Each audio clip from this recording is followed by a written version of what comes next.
L'heure de vérité pour Marine Le Pen qui joue sa carrière politique. Marine Le Pen pourra-t-elle se présenter à l'élection présidentielle en 2027 ? On est avec Gilbert Collard, ancien député européen du Rassemblement National. On est également avec Olivier de Béziers qui prenait la parole et qui était en colère. Alors je disais, Olivier, tant que la décision n'est pas prise, votre colère pour le moment peut attendre encore quelques minutes, Olivier. Alors, oui et non, Pascal. Oui et non, parce qu'il y a l'intention derrière déjà de vouloir censurer une partie de la vie des Français. Moi, c'est ça qui m'agace. Après, la décision, je vous dirais, ça sera le bouquet final si elle intervient, ce que je n'espère pas. Mais moi, ce qui m'agace le plus, c'est au même titre que je vous ai indiqué tout à l'heure pour C8, il y a déjà l'intention de censurer la parole et les idées de certaines personnes parce que, voilà, ça gêne d'autres qui sont déjà en place, voire une partie qui n'est pas en place, mais qui en attendant serait bien satisfaite de la situation si ça venait à arriver. Moi, c'est ça qui m'intrigue. Vous savez, il y a, dans les jugements, justement, il y a l'élément moral de l'infraction, Maître Collard pour en parler mieux que moi. C'est déjà cette intention de vouloir faire les choses. Et moi, cette intention, elle y est déjà de vouloir nuire, clairement, à une grande partie de l'opinion des Français. Non, mais ce qui est exact, c'est que Gilbert Collard, depuis des années, il y a une pensée dominante. Le camp du bien a du mal à entendre la souveraineté du peuple et a du mal également à dégager ou à réimposer le choix du politique. Moi, j'ai le sentiment que les deux soucis majeurs aujourd'hui dans la vie politique française, ce sont ceux-là.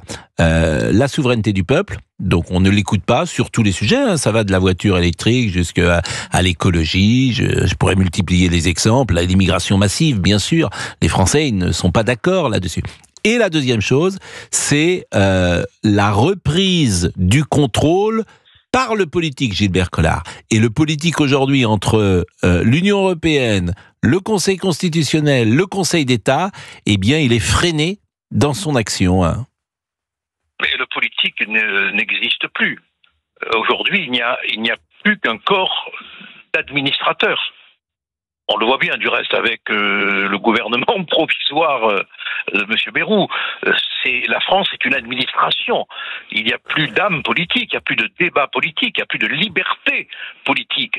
La superstructure européenne est telle qu'elle a induit une structure administrative coexistante avec elle.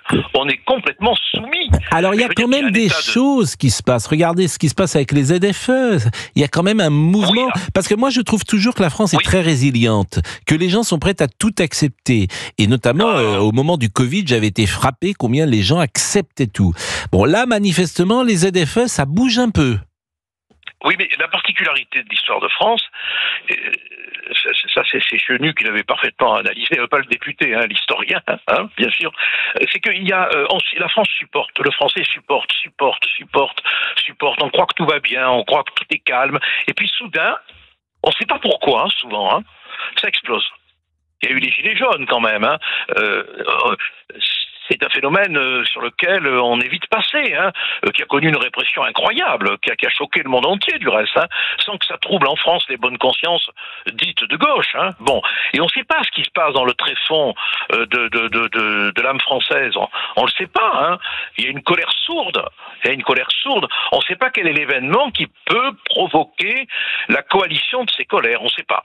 Alors, vous parliez des gilets jaunes, c'est très complexe les gilets jaunes, parce qu'il y a un mouvement au départ qui est amorcé par des Français autour des ronds-points qui effectivement manifestent, et convenez qu'après, il y a une récupération par des Black Blocs. Quand vous parlez de la répression, je me souviens les manifestations à Paris sur les Champs-Élysées, la répression a été quasiment obligatoire face à la violence qui existait, mais ce n'était plus les gilets jaunes du départ. Non, c'est les Black Blocs qui ont été installés là par un pouvoir qui voulait se donner un droit à la répression. Vous dites installé par le pouvoir. Pourquoi dites-vous que le pouvoir avait... Je reste persuadé que c'est délibérément qu'on a laissé les Black Blocs infiltrer le mouvement des Gilets jaunes. Moi, j'ai jamais, mais parce que je suis peut-être naïf, Gilbert Collard, j'ai jamais ces analyses entre guillemets, complotistes, on peut le dire. Mais écoutez, on a des éléments quand même, des éléments probants, quoi. Quand le pouvoir veut empêcher des manifestations, il les empêche. Mais c'est vrai que j'ai une part de naïveté. On l'a bien vu, hein. J'ai une part de naïveté. J'entends, je comprends l'allusion. Ça vous va bien, ça vous va bien, ça vous donne un charme. Non, mais je ne vois pas forcément le mal, parce que moi-même, n'étant pas présent dans mon cerveau, je ne peux pas imaginer que l'autre le soit. Mais vous, bon, vous avez été confronté au mal toute votre vie. Confronté au mal toute ma vie, que vous savez, pour penser. Céline disait, pour penser juste, il faut penser bassement. Hein. Oui, mais c'est bon. Il y a chez Gilbert Collard, d'abord il y a une très grande culture chez vous qu'on souligne souvent et une intelligence peu commune, si vous me permettez, Monsieur Collard. Mais non, c'est vrai, et quelque chose de très brillant dans votre éloquence, et je ne doute pas que vous ayez gagné nombre de procès avec cela. On est avec qui? On est avec Xavier? C'est cela? Xavier de Bordeaux? Bonjour Xavier de Bordeaux. Oui, bonjour Pascal. Xavier de Bordeaux, est-ce que vous êtes un électeur de Madame Le Pen? Non, je ne suis pas électeur de Madame Le Pen. Ça, c'est intéressant, évidemment, d'avoir un électeur qui serait plutôt du camp d'en face, si j'ose dire. Oui, alors moi j'aime pas trop cette vision un peu dogmatique et binaire de la politique. Je pense que sur pas mal de points de vue, les Français d'ailleurs en ont un peu marre de cette vision binaire qu'on leur vend, qu'on leur sert. Je pense que sur beaucoup de choses, en fait, tous les élus, je vous interromps, dont Marine Le Pen, condamnée à une peine d'inéligibilité. Ça vient de tomber à l'instant. Alors, est-ce que cette inéligibilité est exécutive, si j'ose dire? C'est toute la question. Ouais. Exécutoire, vous avez raison. Tous les élus, dont Madame Le Pen, sont condamnés à une peine d'inéligibilité, ce qui n'est pas surprenant non plus. Là, ça allait avec, de toute façon. C'est ce qu'on... Il y avait encore un doute sur l'exécution provisoire de la peine. Il y a encore l'exécution provisoire, c'est ce qu'on attend d'une seconde à l'autre. Bon, Xavier, qu'avez-vous envie de dire ? Écoutez, moi je voulais intervenir à votre antenne. Déjà, je voudrais vous remercier de me donner la parole, puisque effectivement, j'ai annoncé la couleur. Moi, je suis pas électeur de Marine Le Pen, et j'interviens à votre antenne pour essayer de mettre un peu de nuance et de contradiction dans votre antenne, qui quand même favorise très largement les propos du Rassemblement national. Donc, je voudrais dire deux choses très simples. C'est que dans l'histoire judiciaire française, il y a beaucoup d'hommes politiques qui ont été condamnés et qui étaient de gauche. Donc c'est pas une justice qui s'attaquerait spécifiquement aux hommes de droite. C'est faux de raconter ce narratif-là. C'est mauvais. C'est infuser le poison de la division et de la défiance à l'égard de la justice. Donc j'invite quel que soit votre vote, votre opinion, en fait, à prendre du recul et à considérer la réalité suivante, c'est que vous soyez de gauche ou de droite, quand vous ne respectez pas la loi, vous pouvez être condamné, et c'est le cas. Il y a régulièrement des hommes politiques de gauche. À qui vous pensez comme homme de gauche aussi important ? François de Rugy, Laurent Fabius, par exemple. Mais Laurent Fabius a été condamné par la justice française ? Mais quand oui, il a été condamné, oui, il a été reconnu responsable, mais pas coupable. Mais pardonnez-moi. Il y a plein d'hommes de gauche. Non, mais monsieur, François. Monsieur Pro, non, mais attendez. Non, mais moi j'essaye d'être précis. Laurent Fabius, dans l'affaire du sang contaminé, n'a pas été condamné. Voilà. En fait, c'est plus complexe que ça. Mais si vous voulez... c'est pas plus complexe, il n'a pas été condamné. Si. Mais à juste titre, après, d'ailleurs, sans doute. Il y a beaucoup d'hommes, donc vous avez raison. Et François de Rugy n'était pas exactement... Là, la difficulté... Il était dans la majorité de gauche de François Hollande. Il était écolo, mais Premier ministre ou ministre de je ne sais plus quoi sous François Hollande. Mais on est d'accord. Il n'a pas non plus été condamné, pardonnez-moi. Il a quitté le pouvoir. En fait, le problème, c'est que vous ne dites pas des choses justes. Donc, je suis obligé de vous reprendre. Donc, vous avez cité deux noms et que les deux noms n'ont pas été condamnés par la justice.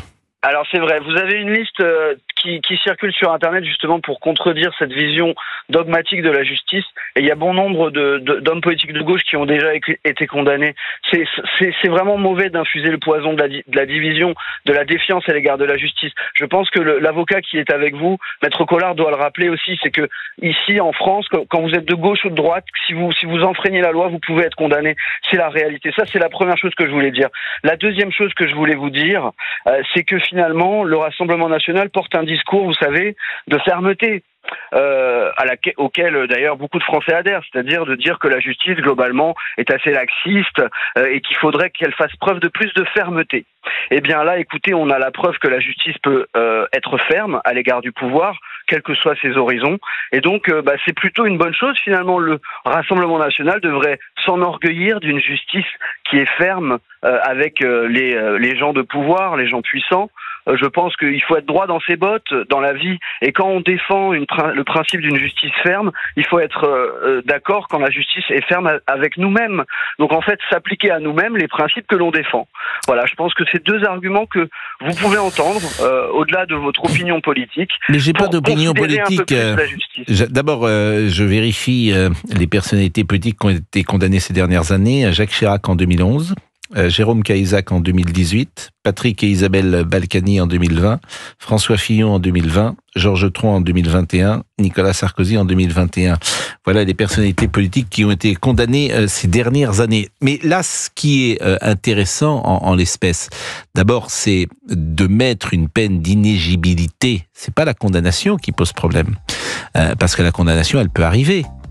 Monsieur, c'est de mettre une peine d'inéligibilité qu'a prévu le législateur, c'est incontestable, et qui est décidé par 3 personnes pour quelqu'un qui représente des millions d'électeurs.